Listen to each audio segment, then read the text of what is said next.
SummerLoop II, another pedestrian mobile antenna for the higher HF bands. You'll recall a previous video where I introduced the SummerLoop, an antenna similar to this but using coax cable around the main element. This time I'm using aluminium strip. It's thicker and lower resistance, so it should be more efficient. The loop is an octagon, each side 17 centimetres long.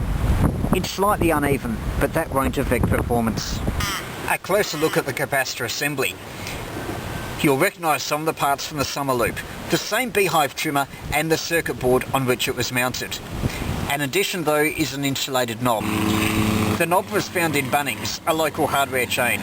It was intended to be mounting things in walls. You would drill a 10mm hole and you would screw whatever you wanted to mount into the hole. I didn't need to use the screw.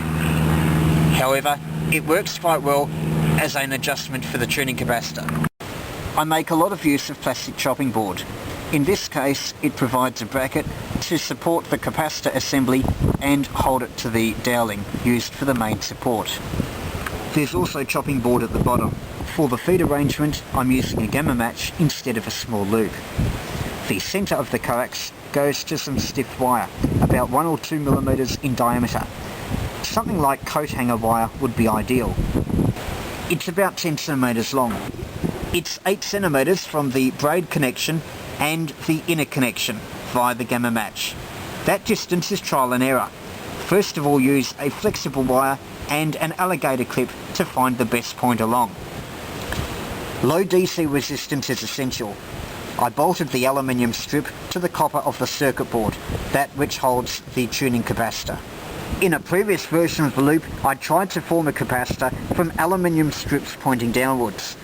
They provided a compression trimmer. You compressed it and the capacitance would increase. Pull it apart and it would drop. However, I found it very finicky. It's probably lower loss, but it was a pain to adjust, so I abandoned the idea. It's a good idea that your mounting bolts are 4mm in diameter. That allows them to mate with banana sockets.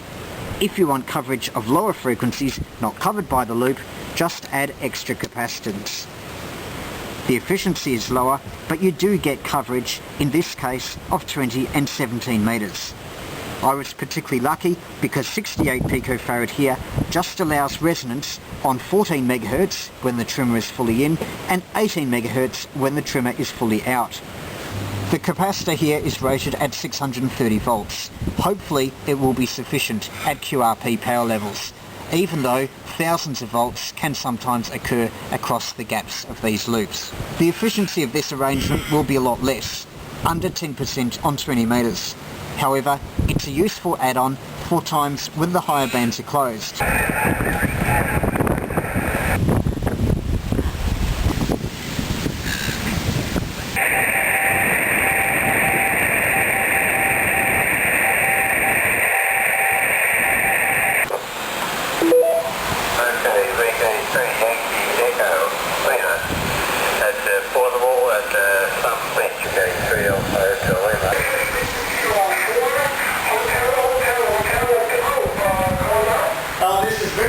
Kilo 3 Yankee Echo, VK3 Yankee Echo, pedestrian mobile, over.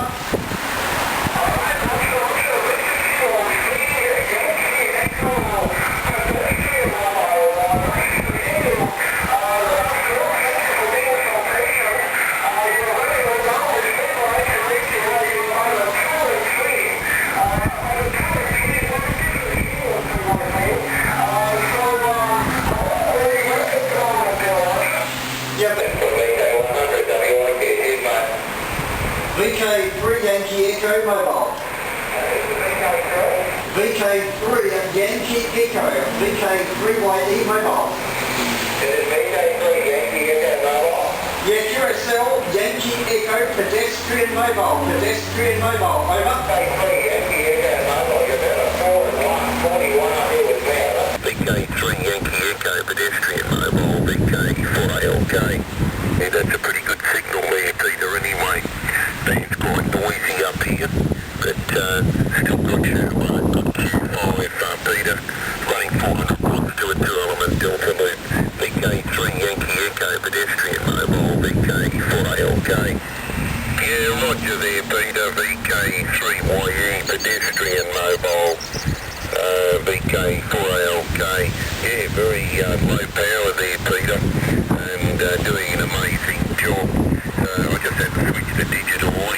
Road 26.